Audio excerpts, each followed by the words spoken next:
À la réception des marchandises, c'est Jean-Jacques le patron. En 2 ans, il a su réorganiser et rationaliser tout le service. C'est moi qui reçois tout. Après, je vais faire la distribution dans chaque rayon. Menuiserie, montage de meubles, aménagement, Jean-Jacques s'est vite rendu indispensable à Recyclabule.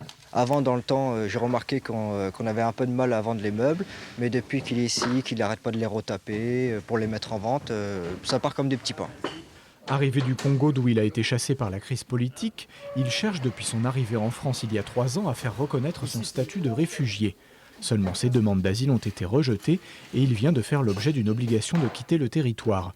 Pourtant, il est parfaitement intégré.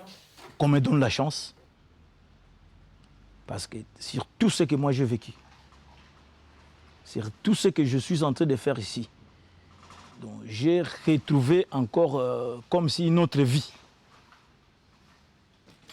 Donc moi je me considère comme si je suis dans une autre vie.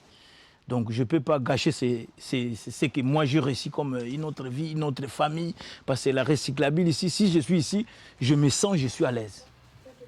Ses collègues se sont rapidement attachés à lui et pour eux, c'est la consternation.